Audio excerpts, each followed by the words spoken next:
So a nun gets in a cabbie's cab, and he's driving and doesn't really make eye contact with, and is kind of looking away. And the nun notices that he's basically avoiding her as much as she can, and she basically forces him into a conversation. And he's like, "Well, I just don't feel comfortable around nuns." Blah blah blah. After about 5 minutes in the cab, he finally comes to the fact that he can't look at her because she's attractive, and he's always had a fantasy. And she's like, "Well, it's okay, but no one judges you. I don't judge you, the Lord, blah, blah, blah. And I don't really do confession. That's not a nun thing, but if it helps to talk about it." And he says, "I've always had a fantasy of getting blown by a nun." And she's like, "Well, maybe that will happen." And they talk a little more. And she says, "Okay, I will help you live out your fantasy, but 2 questions. Are you married? And are you Catholic?" Because I'm not married and I am Catholic. So she's great. So she has her pull the car over, nun does, $20, same as in town. And then they get back in the cab and they're driving. And then the guy's like, "I feel really bad." It's like, "I can't believe I lied to a nun. Not only am I married, I'm not Catholic, I'm Jewish." And she goes, "Oh, well, I'm not really a nun. My name's Kevin. I'm on my way to a costume party." Happy Halloween, everyone. Hey, welcome to Carnival Personnel. I'm Jacques. I'm Joe. Did you see that one coming from 2 blocks away? No, actually, about half a block. Okay. Yeah, I saw the cab coming. I went, whoa. Oh, so Joe, how have you been this week, Joe? Fantastic. Not at all depressed. No, you're not. Look at you. Joe is wearing. This is the first time I've seen you in a Red Sox shirt in. That's actually ever? a Boston Braves shirt. That's how old my affiliation goes. Yeah, why not? Why not? You know what? Embrace it. It's been fair weather outside. It really has. Why not be the fan as well? I think all the decades of suffering, you are in the decades of suffering category. You can jump on and off anytime you want. So good for you. And I also have the excuse of not being able to watch any regular season games throughout the year for the most part because I don't have Nessun. And also, from what I hear, lots of people, even during the playoffs, are having trouble finding what station the game's on and also the times of the games. Right. I mean, 8 o'clock. We can get into it in sport. Yeah, later. we'll get into it in sport, but it is a nice shirt. Let's see. Thank you. So, I'm going to bore everybody with the story I bored you with yesterday or the day before. Mm-hmm. Get a pillow ready because it's it's a little Halloweenish. So there's an occupational therapist, really nice lady, who comes to our house to work with mom-in-law a couple days a week, and she's been coming for 2 or 3 months. She's very earthy, crunchy, hippie-ish, very, very nice. And art, her weekends are built around arts and craft projects. Mm-hmm. You know the type. Yes. Big NPR listener. Uh-huh. And does she have a podcast? And she hears, we were talking about Halloween costumes, and our little guy was thinking about going as the Black Widow, because she kicks ass. And she says, "Oh, we have a Black Widow costume. Actually, my son, surprisingly to us a couple years ago, wanted to go as a Black Widow. I'll bring it by next week." Progressive. We thought it was awesome, And when she came by next week, she brought her Black Widow costume. And how did it look? Well, it had 6 arms. Wait a minute. An oversized black sweatshirt with a spider's head sewn on the top and a red underbelly. And so if you put your arms in the sweatshirt and hold your arms out, they had little strings connecting to 2 sets of arm under you, so 3 arms on each side. So you know what I'm describing. Remember I described it okay for the folks? Oh yeah, no, you paint a picture. Yeah, so when she heard a Black Widow, she thought the spider. The spider. But you were referring to the Avengers character. Scarlett Johansson, right, But now, so you were asking me on the phone, am I the idiot or is she the idiot? And I think unanimously, I think we can all agree, you're the idiot for assuming that she would know, oh, Black Widow, obviously, Scarlett Johansson. And how old is she? Like 50s? Yeah, she's probably early 50s, late 40s. She's probably my age, but vibes 20 years older. All right, so she's slightly less progressive than you because she wouldn't even imagine sending her son out as Black Widow from Avengers. But, the thing is, this is a person who's been in our house 30 times, and the little guy is never not in a superhero outfit. We're never not playing a Batman game or watching superhero movie and stuff like that. But yeah, that's just not. You could still repurpose the costume as the spider that bit Spider-Man. Yeah, which I thought was genius. I thought was really genius. No. And we do have Spider-Man costumes. What a surprise. Those are called Wednesdays. Spider-Man. We were just talking beforehand. So Joe, it looks like the Kuwaiti, Qatar, Dubai tour is on. Hey-o. Got my routing this week. AJ, poor Price is right. We are on a flight together from Boston to JFK at 3:00 on November 1st, and have a quaint 6.5-hour layover before our 14-hour flight to Go Dubai. see the Statue of Liberty. He can, take a tour of Jersey for some reason. But yeah, so when I got the routing, here's your tickets, I thought, okay, this looks like it's finally going to happen.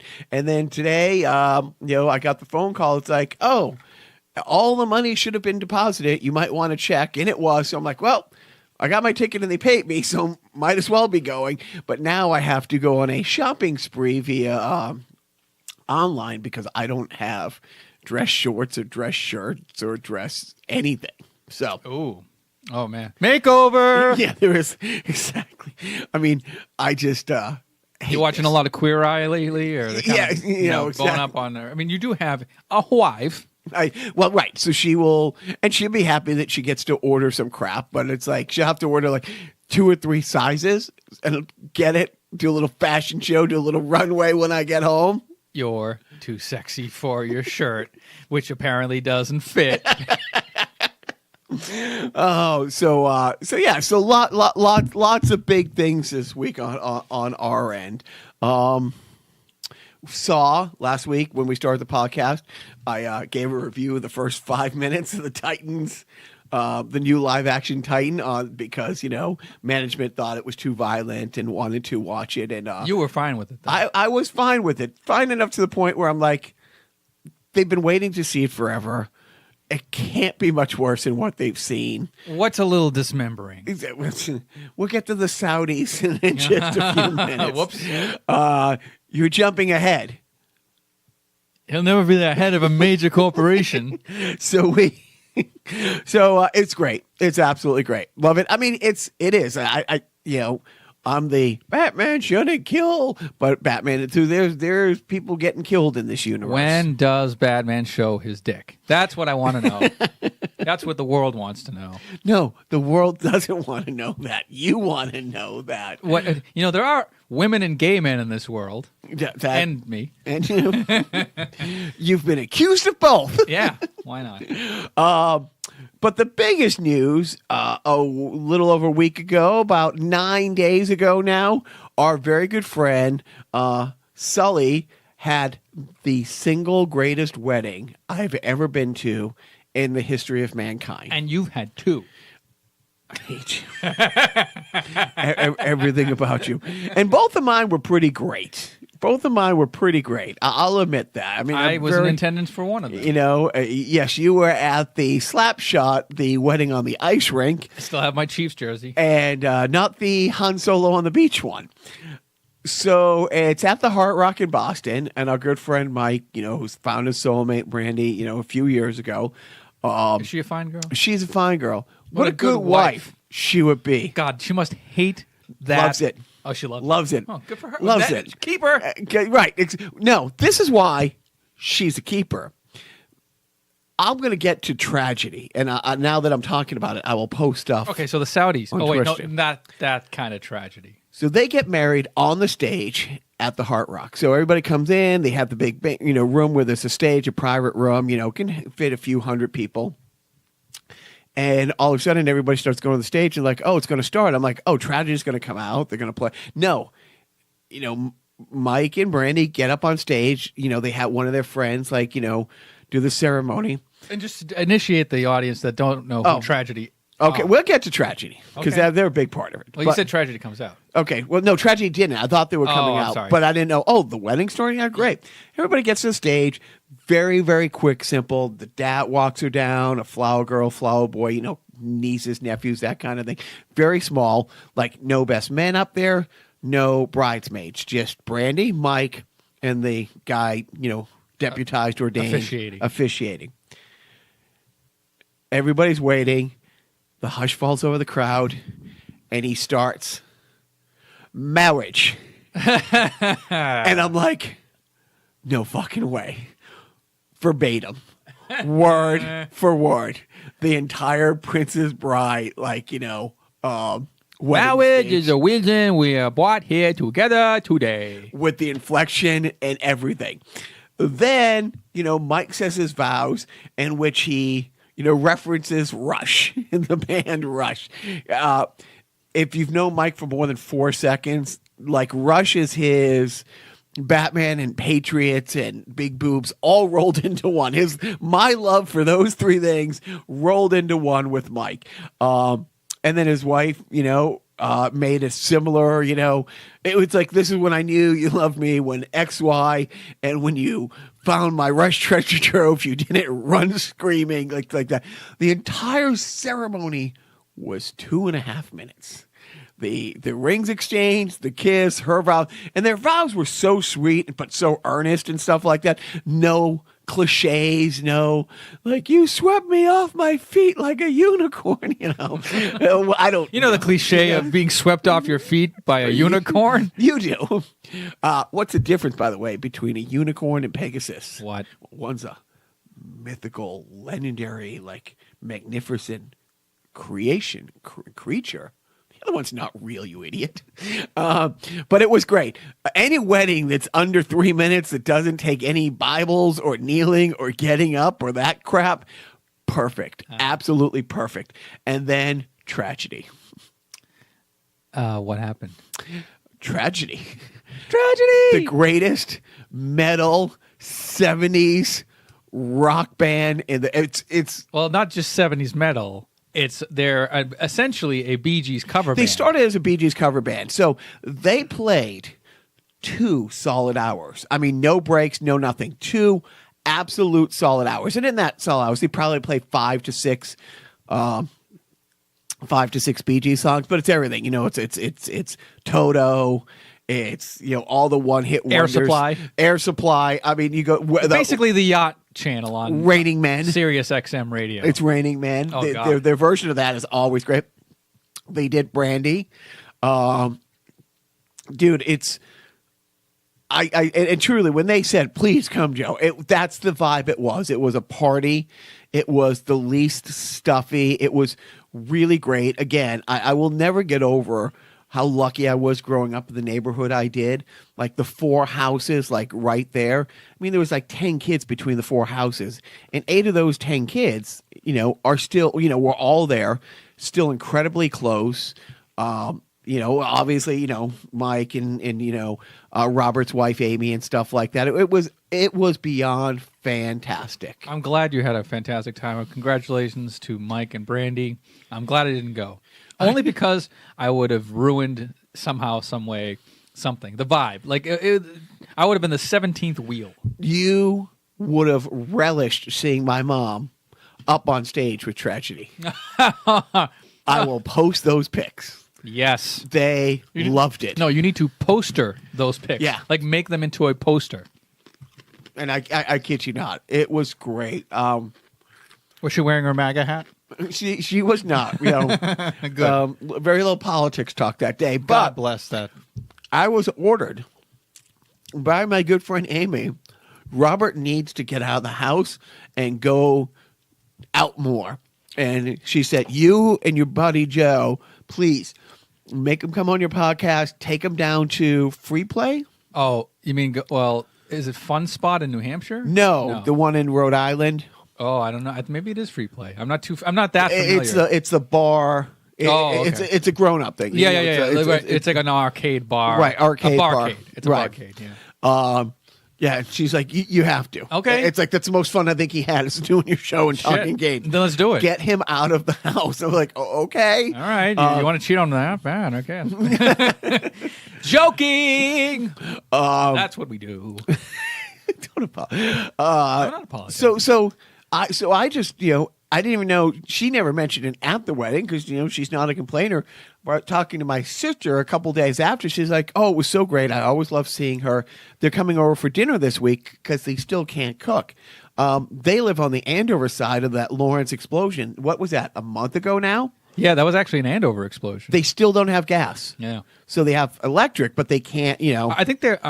isn't the gas company like shipping? Is it the state or the gas company that's shipping appliances to people who are affected? Yeah, people are getting like hot plates and stuff like that. Yeah. Although the fire department's like, let's slow down with the hot plates Right. and the space heaters. It's like the amount of fire calls that they'll be getting will go one exponentially. problem. Yeah, right. Well, But Mike's wedding, and I will post pictures. It's truly, go look at Tragedy's website. Follow them on Twitter, but you have to see them. Nothing comes close to actually, like the whole vibe, their stage show. They're like a New York-based band, but they travel the East Coast and all over the country, The probably world. the world. But yeah, they do like metal festival. They have a YouTube channel, tons of videos. When we were at Mike's bachelor party, we saw they had the YouTube channel going on rotation of Tragedy's music videos, and they're all like, the cheesiestly shot.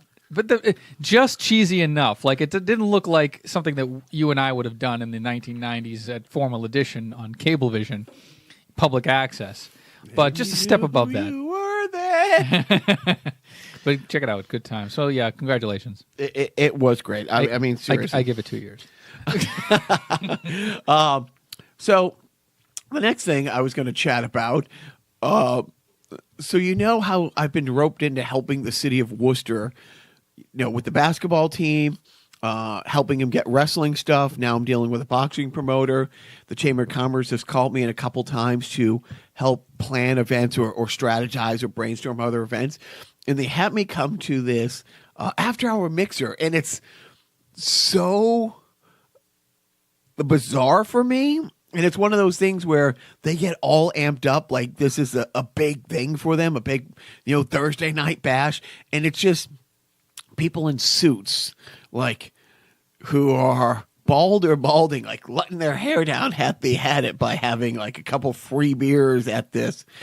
It was at like one of those hotel banquet, like, type rooms in Worcester. It's like if Brett Kavanaugh had a kegger now. Right.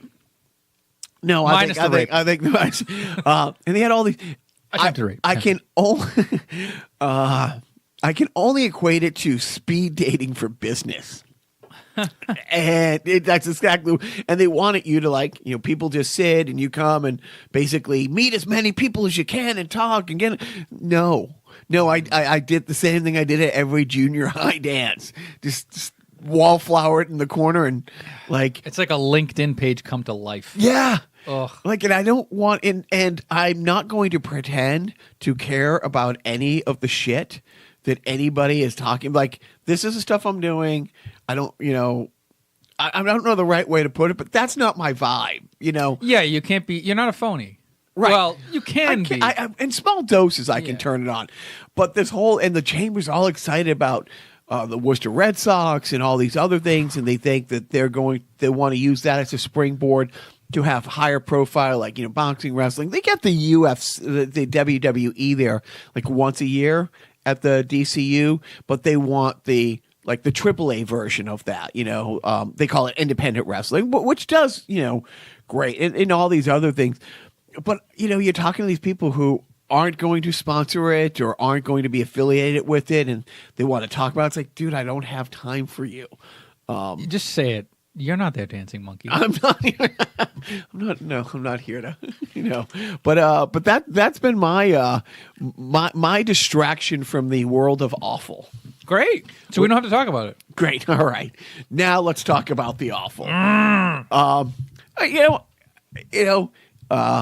We're going to start with the awful topic of this while being black. This week in while being black. You follow any of the while being black this week? I think like 3 new permit patties have popped up. And they're all white bitches. Yeah. Right? I mean, you know, I wouldn't refer to all women as bitches, but these particular women are bitches. Are white bitches. What's your favorite one? Let's see. Well, there's Cornerstone Carolyn. Yeah, the woman who thought she was groped Yes. by a 9-year-old. And to scream at a 9-year-old like that. I mean, honestly, that 9-year-old kid will never walk in a store and not be hyper cognizant of where every Hey, you know what? Honestly, I think that day he broke his cherry of being black. You think so? That was his introduction. Yeah, it's like, hey, this is what's going to be like, kid. Buckle up. Maybe I'm being optimistic. Maybe something awful had already happened to him at 5 that just didn't get reported on. But yeah, so a woman was at a corner store in New York, right? I think it was New York, in like Brooklyn or someplace. I forget. And she felt something brush up against her butt. Saw this little kid Grab her ass. She felt something touch her butt. She looked and she saw. Was it the stick? Sorry. No, that was coming out of it. All right. So she saw a little kid with his mother leaving, and immediately put 2 and 2 together. Black male ass touching. He must have groped me. Granted, he's 9 years old and with his mother, but that's beside the point. Granted, he's carrying a humongous backpack and holding something with both hands. That's beside the fact. He touched my ass because who can resist? Right. Who can resist? And when I listened to the audio, because, you know, obviously it was filmed by the woman confronted the mother immediately and then made a big stink about it. And then the mother said something to her. And then she escalated and decided to call the police on the boy for harassment. And she was being filmed. The person filming her was, you know, from the neighborhood, and she was sort of mugging for the camera, like not mugging for the camera, but she was talking like, "Oh yeah, I get it. I'm a white lady calling the police on a black person," and so she was sort of cognizant of what she was doing, but defiant, you know.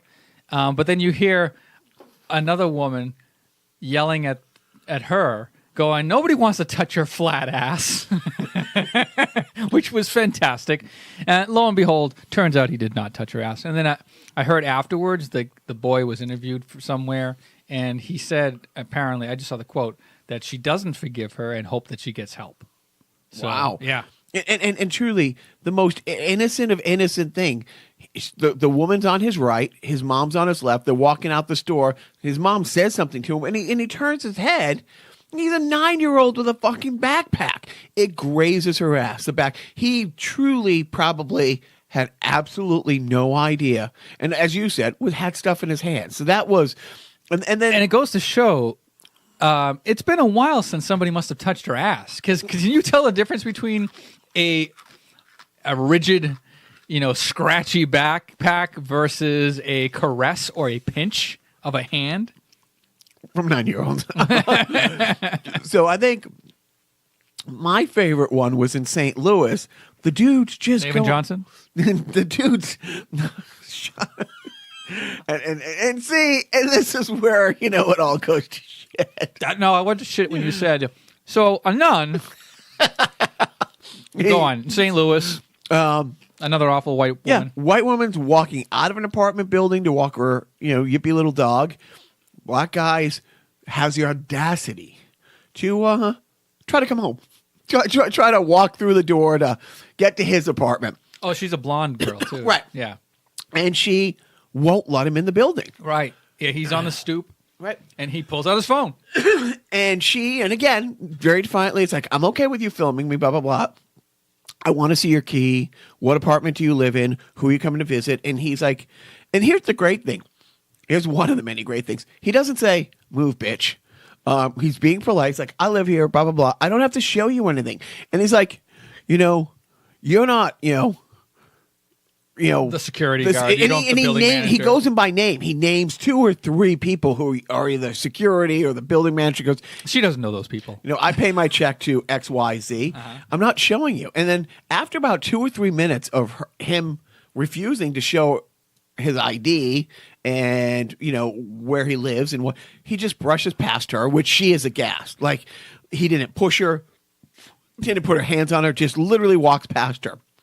And part of her argument was she doesn't know him, doesn't feel safe him coming into the building. By the way, valid, not because he's black, because if you have somebody following you into a building. Well, no, this wasn't a following in the building. She was coming out. He was walking in type thing. Oh. So she was going outside to walk her dog. Oh, right. And he was coming in. So she didn't feel safe him coming into the building, but felt safe enough getting on an elevator alone with him, because he's walking to the elevator.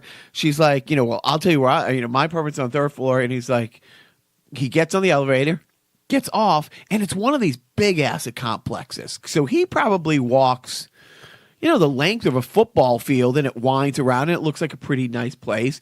Gets to his apartment at honestly, it's like being in a big hotel where you get off the elevator, you turn and turn, maybe saturation, maybe like 60, 70 yards from the elevator to his door. And he's filming the whole time. And he's like, see, this is my key. I'm putting it in my door. I'm turning my lock. I don't appreciate you being here. And she's still demanding to know, well, whose apartment is it? Are you visiting somebody? Like, on and on. And he's like, okay, I'm going away. Good night. Blah, blah. Bitch still calls the cops, who come and drag him out of his apartment and question him. Oh, they did? They did. The police came to his apartment. Oh, that's why it's on television. Right. Yeah. So she followed him the whole way, but he posted it, but it's like, it's You know what? Honestly, I blame him. I do. I mean, she was obviously flirting with him. Come on, man. Pick up the signals. Got a white bitch. I mean, that's my favorite thing. I don't feel safe you just coming in the building, but I feel safe getting on an elevator alone with you, following you to your apartment. It's at the back of the complex. That's how every porno that I watch starts. Yeah. White woman coming out, black guy. No, that's a Three's Company song. Isn't that the same? Come on. Okay, all of my favorite porns are Three's Company based. And then the other one this week. By the way, I say white bitch because she's a white bitch. Go on. Another great one this week, and by great I mean awful. A woman called the cops on a guy at a little kid's soccer game, just minding his own business, just watching a soccer game, that his son happened to be playing it. And she didn't like that, like, he was, good job, Timmy. Thought okay. What's her name? Like, did they give her a nickname? They did give her a name. They did. I'll look it up. You're going to live her. And that's the thing. And then the whole conversation, she's just escalating. And then she calls because she doesn't feel, safe. And what's sad is the guy's like, fuck this. I know where this is going. I'm just going to go wait in my car and just leave. The cops come anyways. But it's like, so this week it is black kids aren't allowed to wear backpacks. Black dudes aren't allowed to go to their apartments, and black dads can't go to their son's soccer games. So the soccer game story, her name was Ginger Williams. She was in a golf cart, and she saw... Tremendous woman. Yes, tremendous in her spirit. Oh, no. You mean like the way you can't fit into a T-shirt now. She shouldn't wear purple because people will mistake her as Grimace. Explain to the kids who Grimace was. Rest in peace, Grimace. No, but this woman was on a golf cart, and she saw a black father yelling instructions to her son at a youth soccer game. She's been dubbed Golf Cart Gale. They're like hurricanes now. Like, right. Like these women are now being nicknamed like goddamned hurricanes, which, by the way, there are too many of this year. Is this like climate change for women now? Like, is it like... the one in St. Louis... Don't say it. Don't say it. Yeah, she got fired from her job. She is actually a property manager somewhere else. The video goes viral, and they're like, yeah, you don't work here anymore. And I love when that's happening more and more. You see something awful, and I see it on like Twitter all the time. Somebody will post it or retweet something and say, okay, internet, do your thing. When somebody's being grotesquely racist. And that's the thing. It's like, as much as we've been joking about it and lamenting it, the Make America Hate Again. Truly, people used to be ashamed or hide like their racism and stuff like that.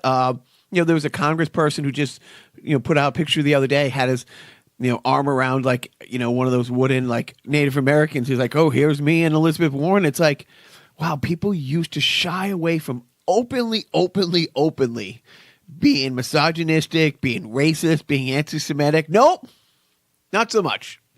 Yeah, that's too bad. Although, I don't know.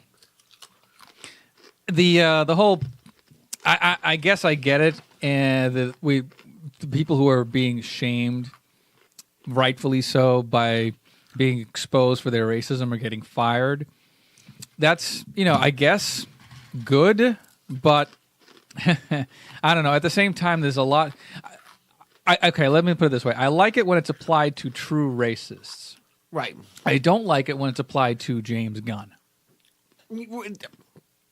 There's a hit piece, something out of context. No, these people who you've seen it, it was the douchebags at Charlotte or Charlottesville who, the companies see them out there and stuff. And they're like, yeah, we don't want you. This isn't us. So, Right. You're going to be working with the public. And guess what? There's some black people in public. There's some gays in public. There's some non-middle class white people that you would have to deal with that we don't now trust your judgment. But are we now creating a new ISIS? You know how like we created ISIS, the United States, that is, when we went into Iraq and we broke up all those militants. Yes. They went off and formed their own little band of merry men. The Proud Boys, you mean? That's what I'm saying. Are we forming, like, are we all these people that are awful people that are going to now be fired and they can't get a job anywhere because they're publicly outcast? Oh, there are places they can get a job. But well, what if they don't want to live in Georgia? No, Or Florida. Or maybe or Mississippi. Well, see, now, or Alabama. Now I'm torn. Now that I'm thinking about Or because New Hampshire. On one hand, when we had Price is Right is here, and he was saying, his aunt, I think it was, likes the open racism because she you walked around never really knowing.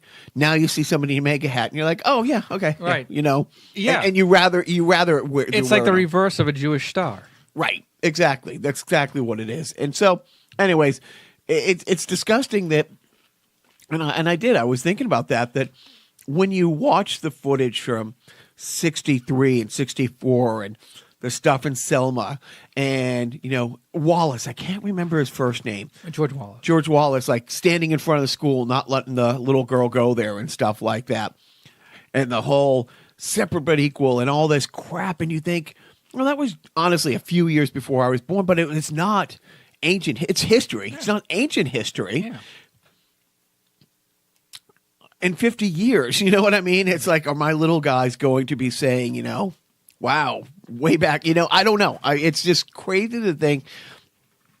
Are they turning the hoses on the protesters? Well, not yet, but I think we're getting pretty close to it. Mm-hmm. Are they killing journalists?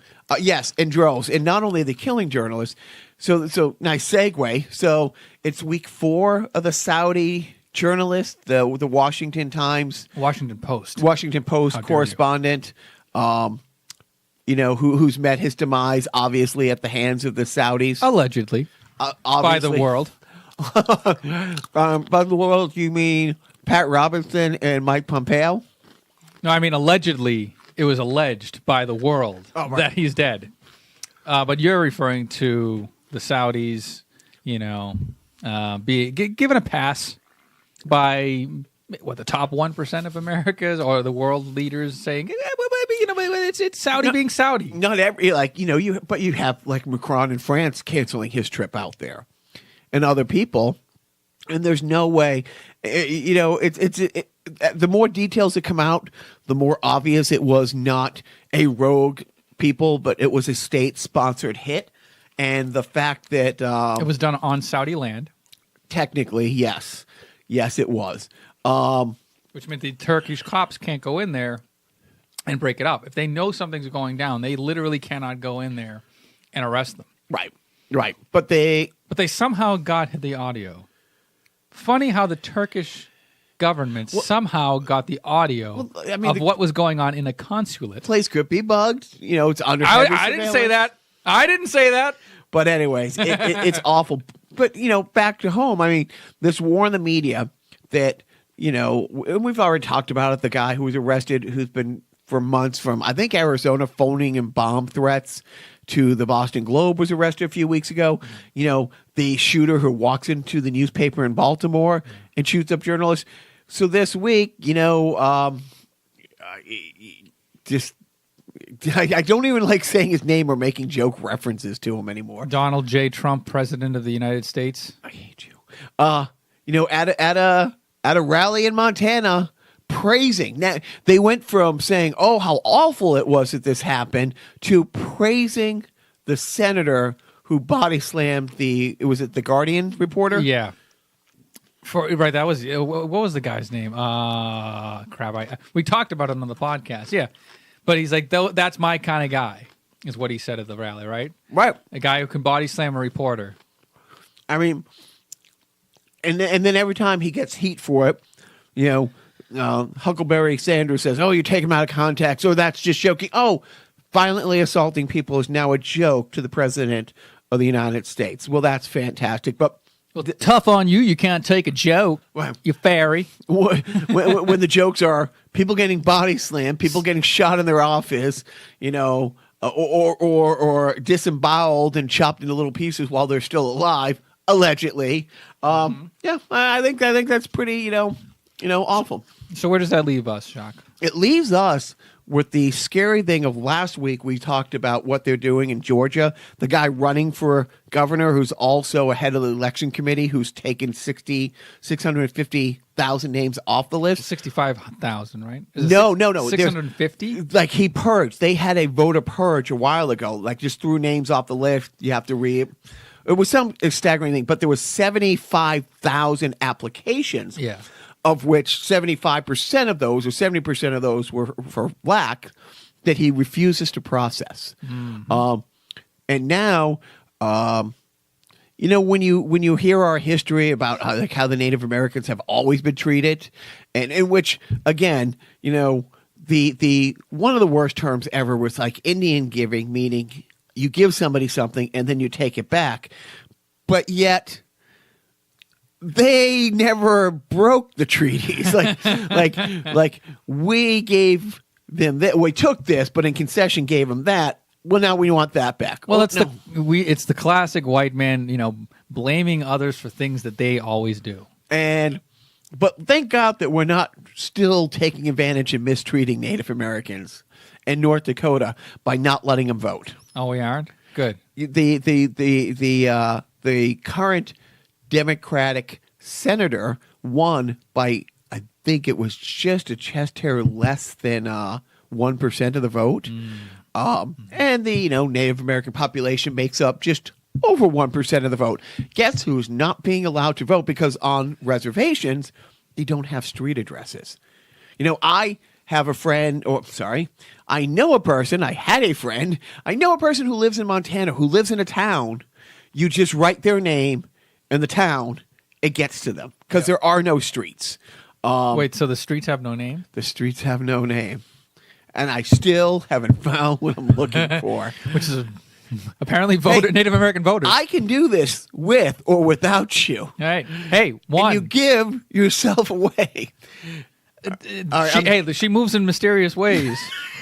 Achtung, baby. I'm ready to stand still. No, I'm just going. Okay. I'll go to the B-side. Right? Yeah. Well, welcome to this week's YouTube podcast. Oh man. But seriously, they all of a sudden, just weeks before the election, say, "Oh, none of these, you can't vote because you don't have a mailing address." They just put it into law, just within the past week. Wow. And now they're scrambling to. And also P.O. boxes don't count and stuff like that. They're trying to say, I mean, how much more blatant can you be with? It's not disenfranchising people. It's truly taking their. It's voter suppression. Vote. That's not even a tough enough word. They are stealing people's right to vote, and that's the thing. It's like, how scared are they that they have to go to these? And again, just like being openly racist.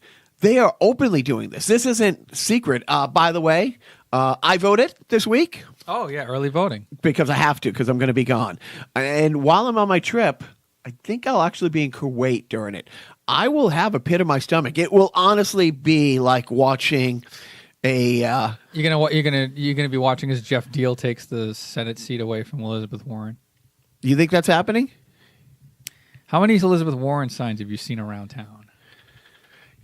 But the same thing. It's like I remember being aghast when I came home to visit how many Romney signs I saw versus Obama, how many McCain signs I saw versus Obama, and how many Bloated signs I saw. But yet we have a Republican governor. We have before. Yeah, right. Okay. Yeah, fair enough. Well, it's funny. It's like we've had. But there's a wave happening, man, and it's not the blue wave. It's this hate wave. It is a hate wave. Wait, a hate wave! And I think if Elizabeth Warren, who I absolutely love, I agree with some of the criticism that she is facing. Oh, yeah. She brought that on herself. That was the stupidest thing to do. I'm sorry. Like Elizabeth Warren, I love what she stands for. I love the work she does. That fucking DNA test did not need to happen. It didn't. Why are you? Why are you giving anybody the ammunition, satisfaction? And it's insulting. Did the birther movement end when Obama showed his birth certificate? Like I said, 50% of stuff Obama did, I loved. 25% of I was on board with, but 25%, which is more than any other president in my lifetime. And one of the things I didn't like is, dude, you didn't have to fucking prove yourself to him. Yeah. It wasn't the birther movement. You had to shut up this asshole, and you did it. And it's like, I think it would degrade the presidency a little bit that Obama kowtowed to it a bit. And the word, no, the criticism with Warren that I'm talking about is it looks a little bit more like she's running for president in 2 years than she's running for Senate now. And I think a lot of people are starting to feel it's like, well, we're voting for you for 2 years, or we're voting for you for about a year, because you start a presidential run a full year before you do it. So 18 months. Right. Thank you. So I think a lot of people, again, rightfully so, feel she's running for president, and I think that hurts her campaign because I don't think she's campaigning as much for Senate as she would like to hold on to the seat, but she's focused elsewhere. I do get that lackadaisical, laissez-faire, I got this attitude vibe from the Warren campaign. She's an incumbent. She's kind of a shoo-in. Were it not for the rise in anti-Elizabeth Warren and Democrat sentiment, and I say that in Massachusetts, we have a Republican governor who, by the way, I don't entirely hate Charlie Baker. No, we've talked, up until recently where because he's eyeing a presidential run himself in 6 years, and he knows that the bloat is based nationwide. He's not been highly outspoken about the president, but he hasn't always been on the same page and publicly so. But just recently, he's came right out and said that he's on board, like he's going pro-Trump because he knows where his bread's buttered nationwide. Like he was in the debate with Jay Gonzalez, the Democratic candidate, on television, and Charlie Baker was flat out asked, "Will you support Jeff Deal? Will you vote for Jeff Deal in the Senate election?" And he goes, "I haven't made my decision yet," even though he backed him earlier. Like he gave him his endorsement, and the moderator's like, "I'm sorry, what? You're not sure?" And he kind of bumpered around and didn't make a commitment to it on camera on live television during the debate. And then the next day he's like, I misspoke. I'm 100% Deal. Yeah, I'm the real deal. Deal train, Trump, yes, USA, rock and roll. Like he publicly, when the cameras are on, is Mr. Moderate, Mr. I haven't made my decision yet, playing both sides. I'm not a Trump, guy. It's not like everybody says. And then when the chips are down after the fact, he goes on the next day and says, I was wrong there. Yes, anything Republican, I am for. So I think if he does run in, 2024, that he will be like, you know how like John McCain, you loved him when he wasn't candidate McCain? Yeah. I think that's what we're going to get. Yeah, you're going to get the guy who's like, and this abortion, what's with these women? All of a sudden, I'm Phil Donahue.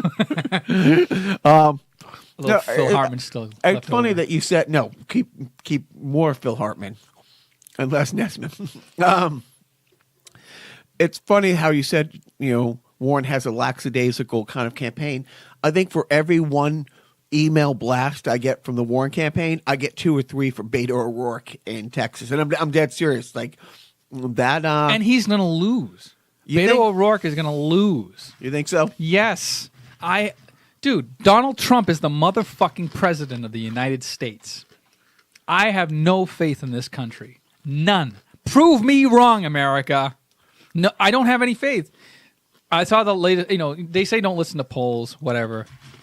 It's hard not to listen to polls when they say Ted Cruz is up by like double digits in points. I think, right? He was, or I thought it was pretty close. All right, maybe maybe I was looking at a week ago, but I know it's Texas. I don't know. I can feel the wheels of evil really like churning overtime behind the scenes, making sure that all the black voters stay away on election day. That Ted Cruz somehow ekes out a victory. I can see like Jeff Deal pulling out an upset. There have been upsets in Massachusetts from the Republican side. We've seen it before. Elizabeth Warren is right now not a very sympathetic looking, like she is a champion of her causes, but for right now, the press she's getting is not very flattering. There's not a very flattering portrayal or public image of Elizabeth Warren to the moderate voter. She's one of the few people who, has not been laser focused, but her primary things is banking. Yeah. And the runaway, the student debt, the too big to fail and all the, who actually went in there and didn't get distracted by the shiny things has, really, she's been, like Obama put together, pegged her to take over, I'm trying to think of what the name of it was, but like an oversight committee, and she was so for like the credit good at going after these people that even many Democrats, because yes, there are lots of Democrats who get dark money from hedge funds and banks and all that stuff, and even they were trying to pull her back a little bit, and she's been tenacious, with it. So, but honestly, the DNA thing shot her. I think she shot herself in the foot. Big mistake. Like, what the fuck are you doing? Like, why gloat about being less than 1% Native American? Like, see, I showed you President Trump who doesn't care about facts, especially coming from a woman. And then, of course, one of the reasons it was said she did it is because I will give $1 million to any charity, and I love. He doesn't give $1 million to his vendors. Anyways, it is awful, but so we go ahead. This is comfort eating. I'm sorry. This chewing you're hearing, it's just we're eating our feelings. Just what? Just go to the defunct sponsor of the week. Nowhere else but Burger Chef. Nowhere else. A hard-working Burger Chef breakfast. Fresh-baked biscuit sandwiches with sausage or steak. Sunrise sandwiches with sausage or bacon. Where else could you get a breakfast this good? Good and fast. Nowhere else but Burger Chef. Nowhere else but Burger Chef. Okay, so sport. Anything going on with that local sport team that does that sport, Joe? You talking about the Revolution? No, they're not playing anymore. No, they did not make the playoffs. What team did make the playoffs? The Boston Red Sox. Not only did they make the playoffs, they won the playoffs. So much so that they're going to the Series of World. I'm a dork. How'd the Yankees do? Who? Exactly. Exactly. So, yeah, the Boston Red Sox, 5 games, a virtual sweep. I like to call it a Baker's sweep. I don't know. But David Price, what happened? Not only did David Price get a win, it wasn't a tainted win. It wasn't like the Red Sox scored 19 runs and he gave up 6, but just because, they scored 19 runs, not only did he pitch a really, really good game, he pitched it on short rest because Sale couldn't make his start. David Price pitched game 2, wasn't scheduled to pitch to game 6, but on short rest because Sale has his tummy problems or whatever they're saying it is now, couldn't make it. Price came in. But the game was not without the final game was not without controversy. Was it it was the second to final game? Yeah. That was game 4. That was game 4. Okay. Yeah, because the game 4 also had that fucking amazing game-ending catch. And what? Okay, talk about game 4 first. The Mookie Betts. The Mookie Betts. The Mookie Betts play. That will be. Depending on whether or not the Astros won that game, was going to determine how long we were going to be talking about the Mookie Betts out. So Mookie Betts, right field, right? Right? Yes, sir. Yeah. I forget who the batter was for the Astros, but balls hit to deep right, way back. Mookie Betts goes up with the glove, does not come down with the ball. He's out. How do you say?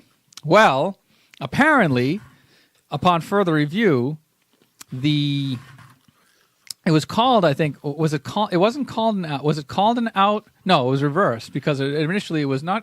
No, there was no home run sign. No, they called him. They called it fan interference instantly. Right. Okay. So it was a call stands because with the instant replay, you could either do call reversed, to call stands, or call confirmed. So the call was. It stood because there was no evidence to the contrary that there wasn't fan interference.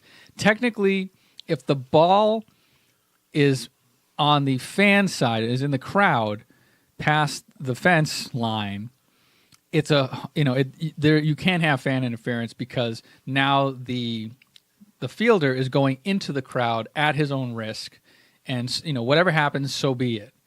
That's probably what happened. All the camera angles were terrible. The one good camera angle at the fence line, a security guard leaned over in front of the camera, so you could not see the actual play. But it looked as though from other angles that maybe a fan had caused Mookie to close his glove early, henceforth interfering with the game. With the play. I kept watching it over and over. It looked like Mookie Betts closed his glove early. And he was in the stands. I looked for the angles that I saw. I mean, now, again, playing the homer card, which is kind of funny because I'm not all that dialed in. But when that happened, the game, it was early in the game. I think it was like third inning. And Houston ended up having a lead in the 6th, 7th inning. So it wasn't like those 2 runs were taken away in the 9th inning. That didn't happen at the end of the game. It went on to become one of the greatest games of this, probably the greatest game of this of this so far. Playoff. Yeah. One of the other things that I saw that I loved, the knock on the Houston ballpark is they call it a bandbox. It's very small, like down the line. One of the things is like. The monster, it's not hard to hit the monster. It's like a deep shot to the monster. Well, that's, there's every year, I won't say hundreds, every year there's a few dozen home runs at Fenway Park that would be outs anywhere else because they're high fly balls. But then a line drive shot that hits the monster would be a home run anywhere else. The irony of it.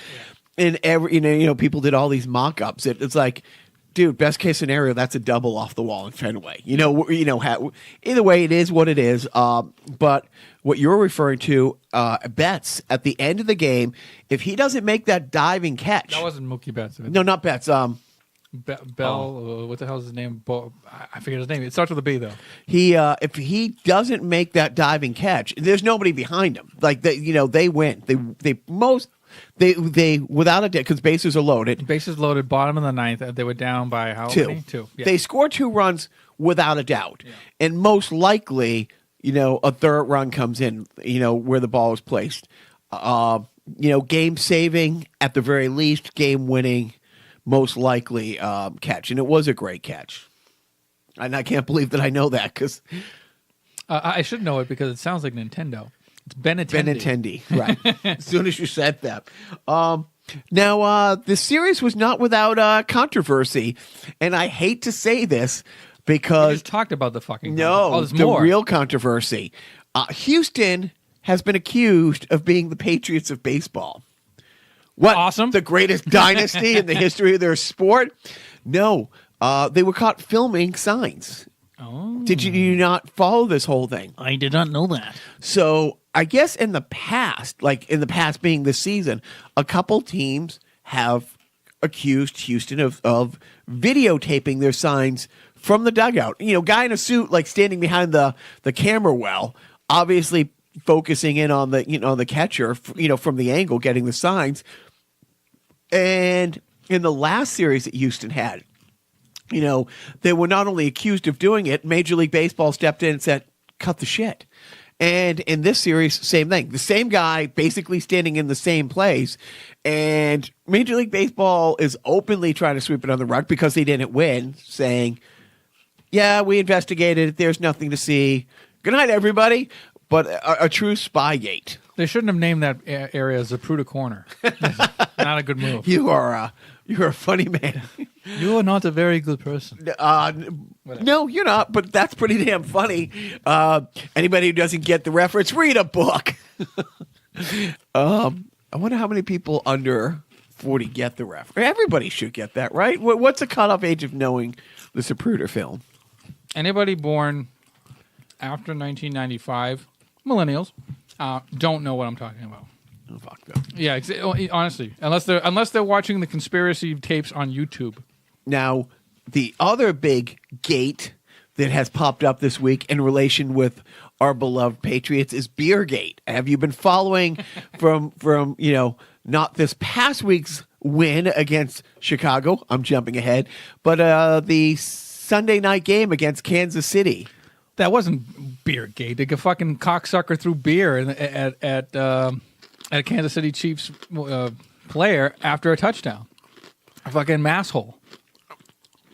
First of all, There's no gate there, except the one that they showed him out of. well, did you follow up on that? No. So the player wants him arrested and prosecuted. To the Patriots' credit, I mean, that area is all VIP seating and very, very expensive, and they know who owns those seats. So even if you're not sitting in the seats, you're still responsible to it. And instantly, like the next day, they're like, we know who this was. We've turned all the footage over and they're named to the Foxborough police who will handle it from here. They are uninvited to Gillette Stadium. Now, I don't know how you enforce that without having facial recognition software at every gate for the rest of his life. Let's just say that I know somebody who has been uninvited to Gillette Stadium. Who?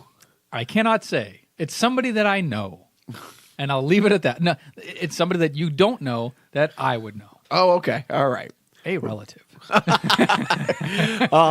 So I mean that person loses their seats. That's it. There's no pass and go. There's no $200.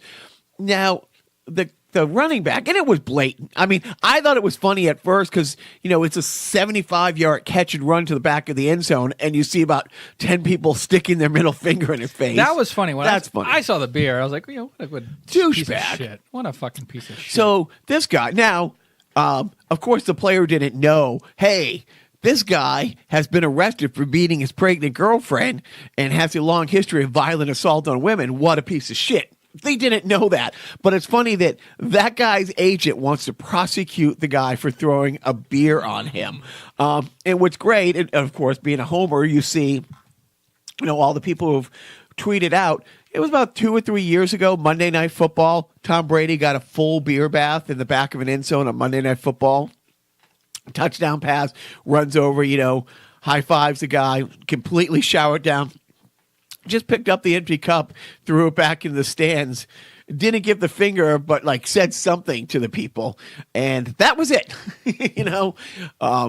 Right. So are you trying to compare the two? Are you saying? I'm just trying to say, dude, you had a beer thrown on you. It sucks. It's stupid. The guy's been arrested. He will be prosecuted. Even if he doesn't face jail time, that guy will spend thousands of dollars on court fees, get dragged to court. I mean, it's probably the worst decision he's made in quite some. And again, this does not excuse it even a little bit. He's a 21-year-old idiot, drunk at a Sunday night game.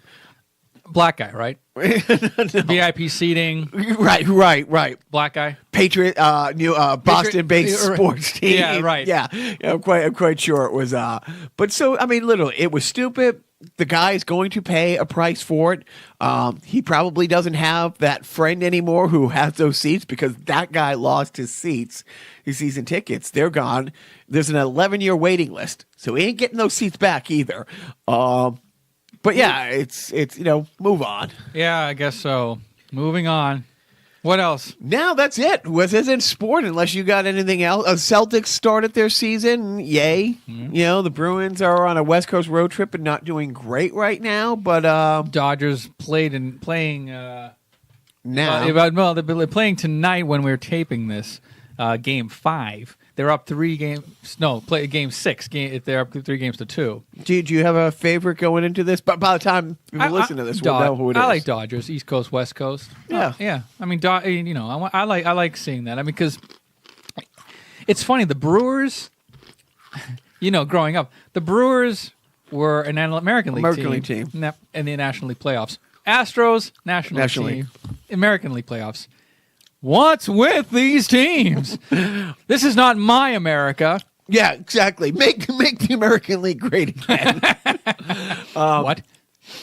So now I do want to say one thing. I haven't watched baseball all year, nor did I. And I think this is just for the playoffs because TBS and Fox has their own, they have their own deals for the playoffs. But how great was it to watch either Pedro Martinez commentate for TBS or Big Papi commentate for Fox? I take Big Papi, but it was great. It was great to have. Who was more hilarious? Big Papi, you got to be, right? More personality. Yeah. But just like I see him and all I hear is Kenan Thompson doing Big Papi. It's like he's doing a caricature of himself. Yeah, I mean, not that it's like, that he's dumb or anything. He has that thick accent and he's so animated. It's just like it's great. Like he's just out there, trying to convey a message to a broad audience. But then you see the outtakes of him watching the Red Sox of Big Papi jumping up. Yeah, he's still a fan. Yeah. No, he's great. Reminds me, was like the first season that Teddy Bruschi's working for ESPN after his career was over. And it was like game 2 or 3. And it was one of those seasons where the Patriots start off 2-2 and not doing good. And he's like, well, what Bill would really do with us in this situation. And he kept saying us and referring to, and he would stop and correct himself. And every time everybody around him would laugh. It took him a full season to stop talking as if he's still part of the team. It's kind of like when you're writing 2017 on the checks after the year. Whoops. So before. But wait, one more thing. Look at you. Let's not gloss over the fact that probably last year and maybe earlier this year, you have publicly stated you do not care about the Red Sox. Don't watch them. Couldn't care less. And then what were you telling me earlier? Like when you couldn't see Game 5 happening, like what were you doing? You weren't you couldn't watch it because you were doing something. And I wouldn't watch it. I still have no interest in watching. Like if it's a deciding game and I check. And I know it's going to go in the right direction, I'll put it on for maybe last inning. But I did the other day, like management and I were watching something. Every 10 or 15 minutes, I would pick up the phone and hit the button and just say, Red Sox score or Sox score. And Siri would come up with the score. And after like the second or third time, management was like, you care about the Red Sox? I'm like, leave me alone, will you? I mean, it's like I didn't care if they won their first round of the playoffs as long as the Yankees lost.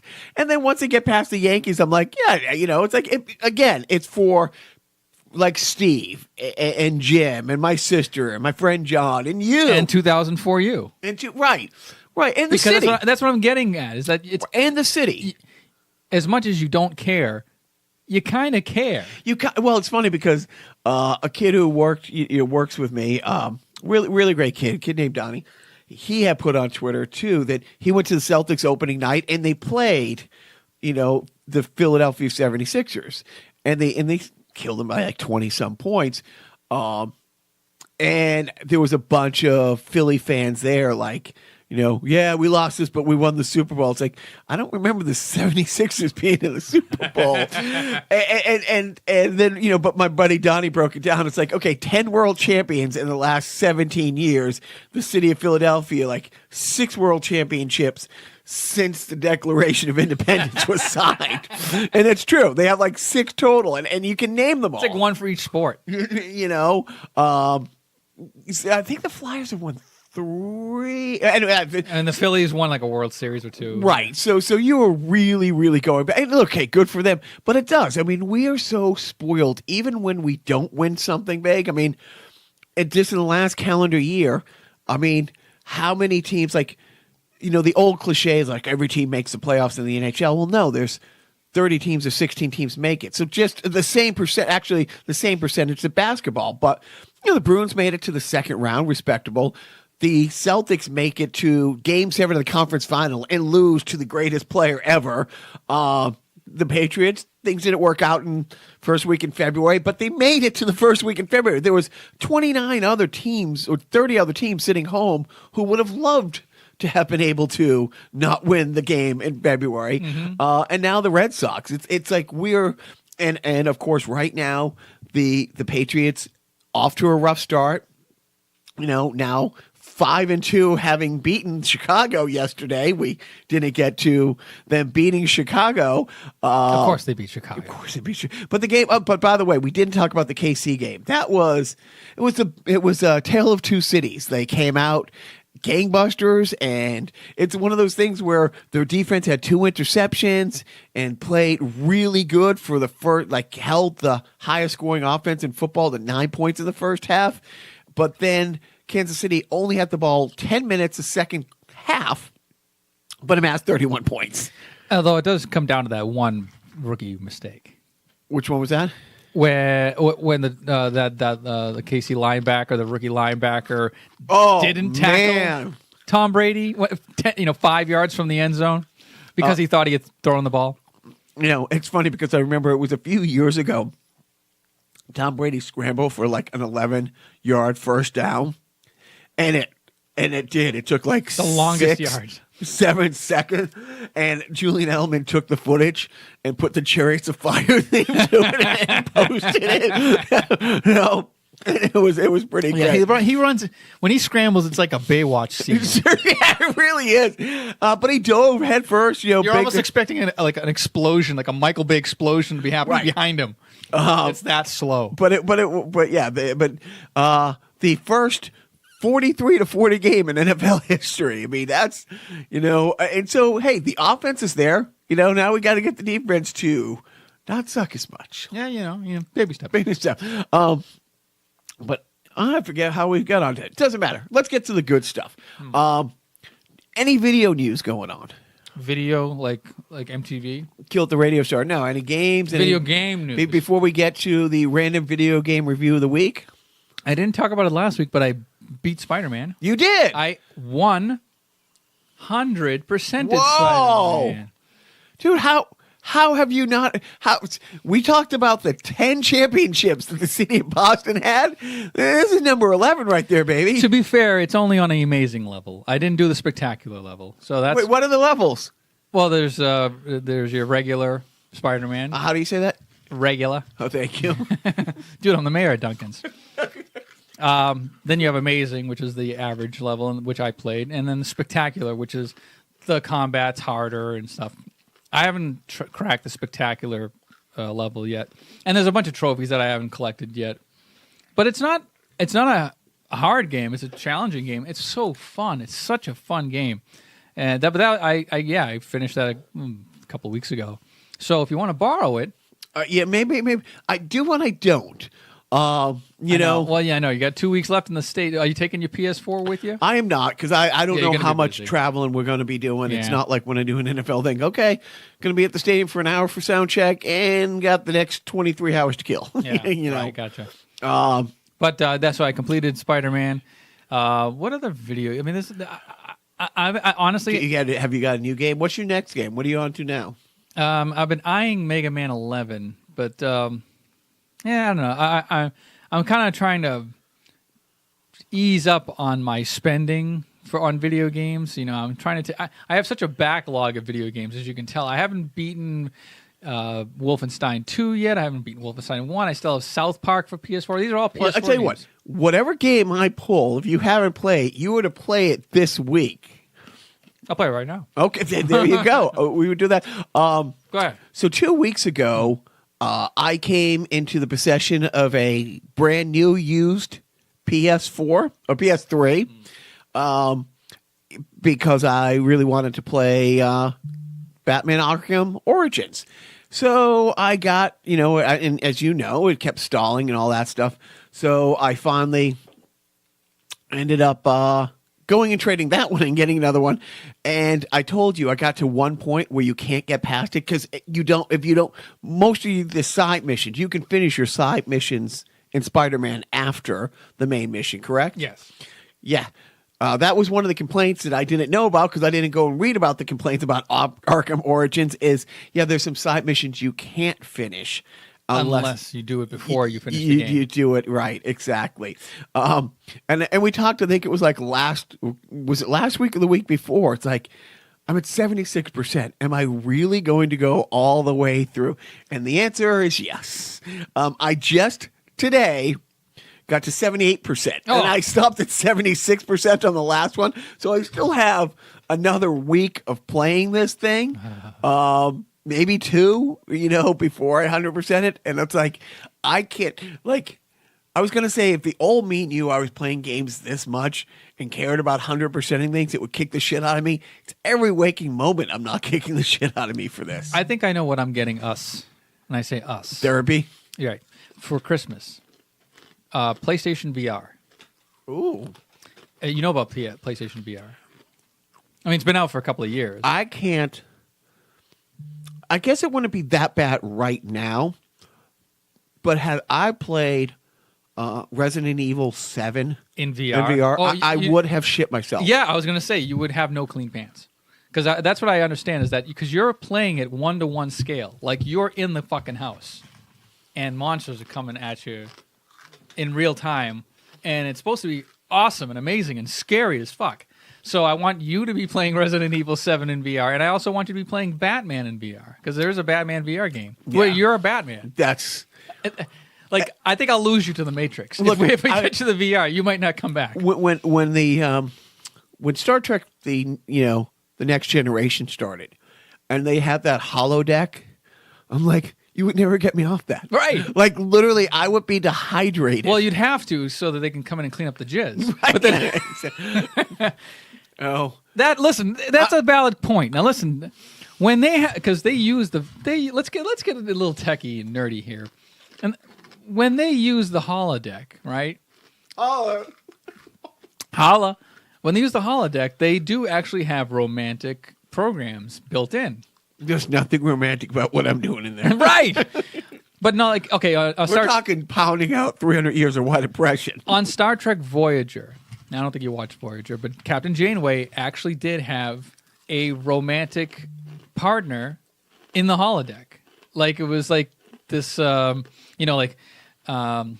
Old West kind of guy. No, it was like Ireland, like 1800s Ireland, and, very romantic for that character or whatever. There's sexual relations going on. Now, for Captain Janeway, all right, maybe there's it's not a lot of messy cleanup. But for, say, Picard, for example, or Geordie LaForge, if they were to go on sabbatical in the holodeck, and then when they're done, how does it... To quote Peter Quill, the great Peter Quill, you might know him as Star-Lord. You put a black light on in this place, it would look like a Jackson Pollock painting. Right. Maybe there's a maybe they have like maybe they wear something. Maybe I don't know. Am I reading? Should I delete all this? Nope, it's perfect. You want to go to the random video game review of the week? I want to talk about the holodeck a little more, but Jizzing on the holodeck. let's go to the random video game review. Any direction I should? Any direction. Up the stairs, preferably. Out of here. So here goes Jacques. He's going for a game. I'm not even going to look. I'm closing my eyes, which is hard to do when Jacques turning his back on me. He's going to pull a game off of a shelf. I think it was the PS4 shelf. Am I right? It is. Is it a PS4? No, I thought I did. But no. Is it a PSP? It is PSP. It's a PSP game. I don't have many PSP games. I'm going to guess it's... it's not Daxter. It's not Grand Theft Auto. Oh, it's got to be Ghostbusters. Yeah. Yeah, Ghostbusters, the video game for PSP. This is the cartoony version of the 2009 game that came out. I don't know if you've ever seen it. Have you seen footage of the Xbox 360/PS3 version of the Ghostbusters game that came out in 2009? It's essentially Ghostbusters 3, pre-Melissa McCarthy.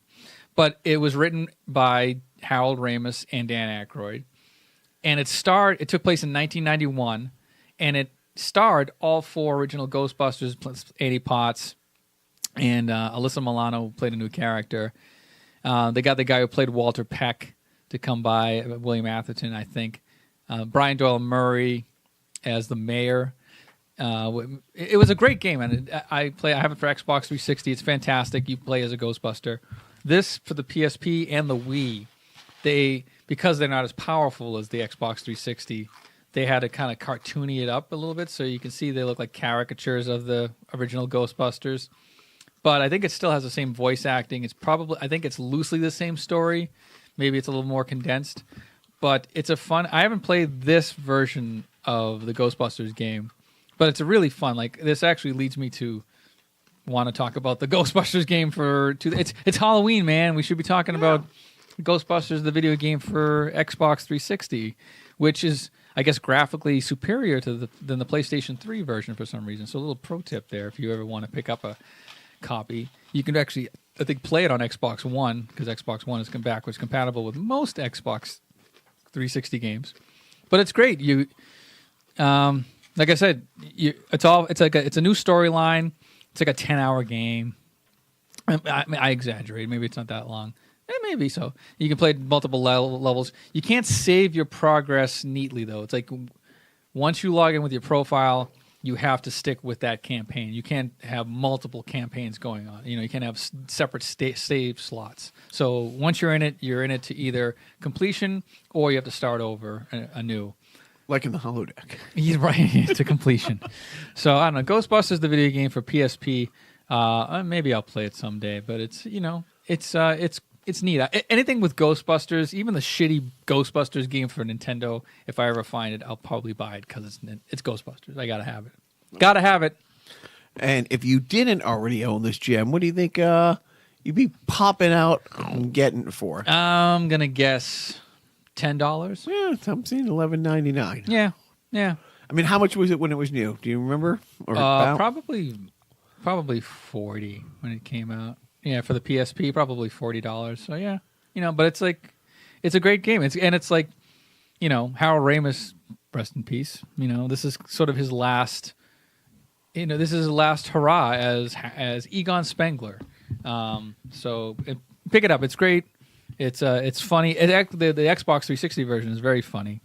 And you get to be a Ghostbuster alongside Ray and Egon. And Peter.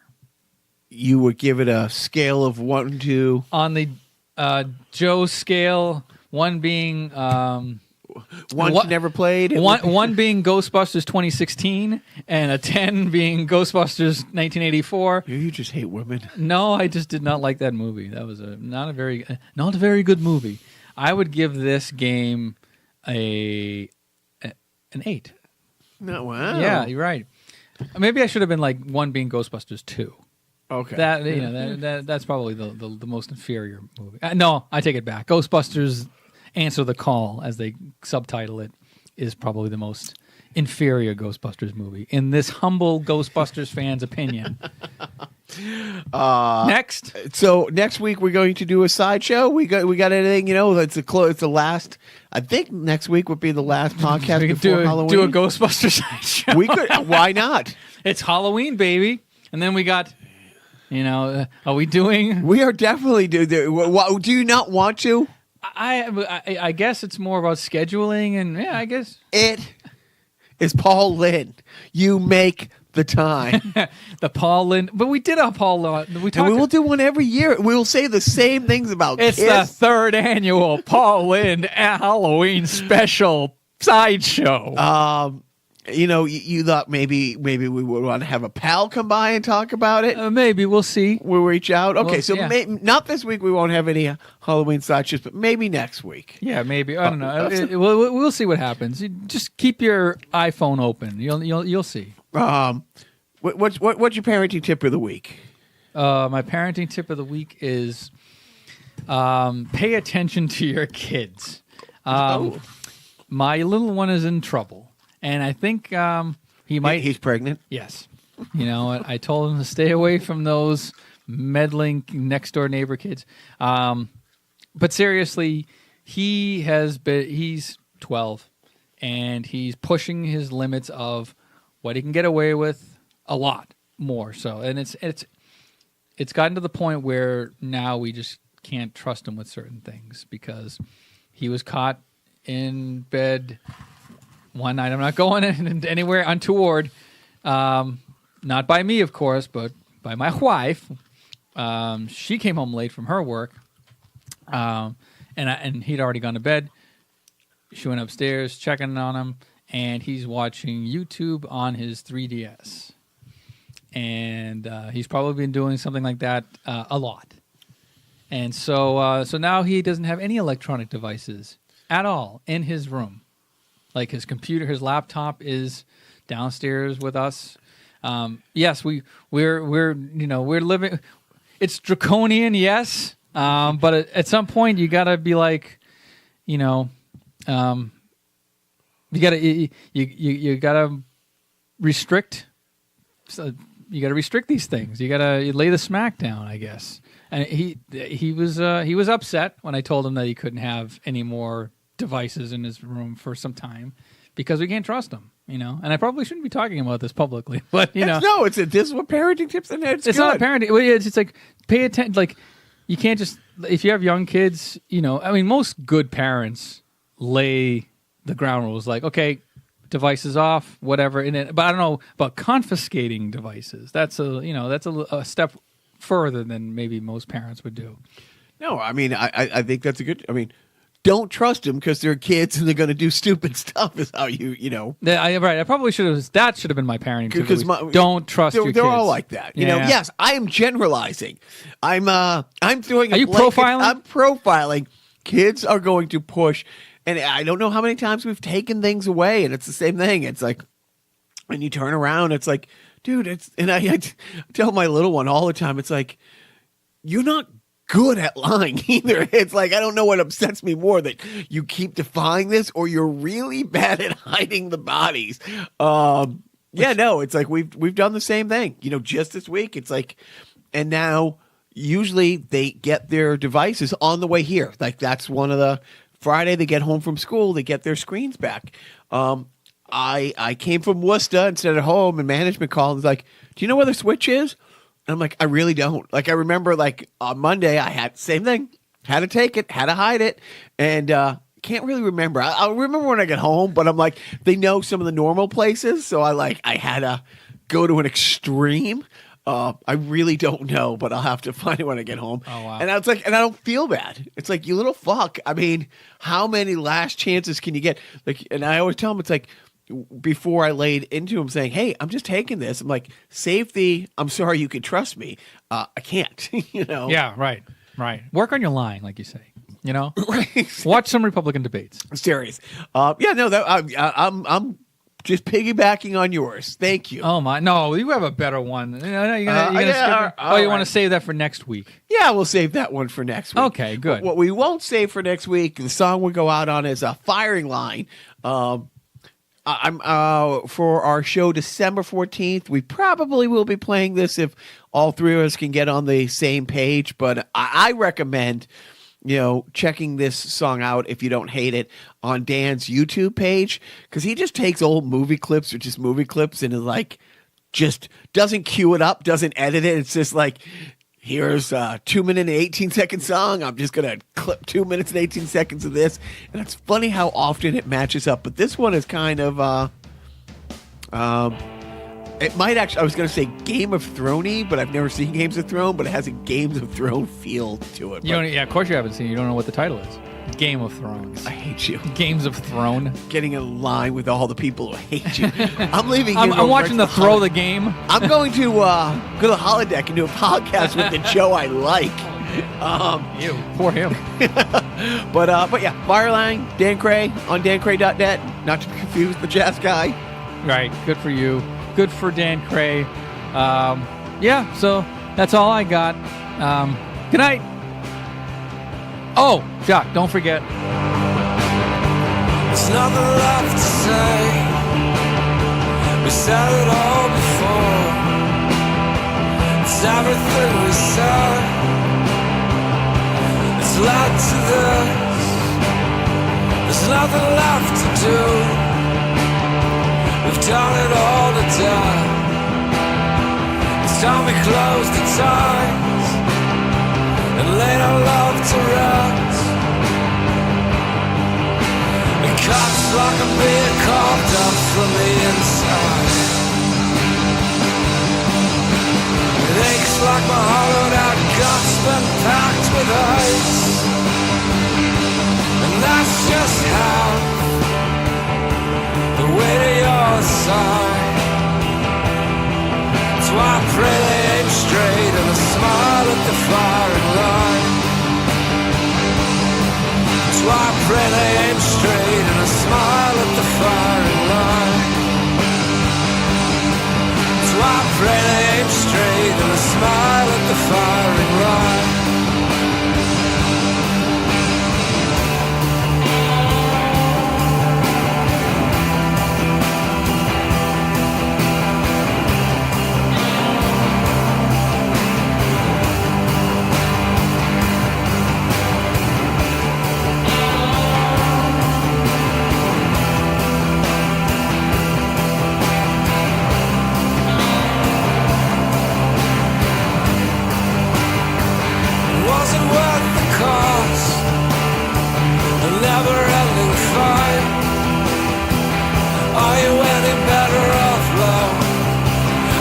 You proved you right, like my last cigarette. As my hands are tied, brush your lips across my cheek and pull the blindfold tight. It cuts like I'm being carved up from the inside. It aches like my hollowed out gut's been packed with ice. And that's just half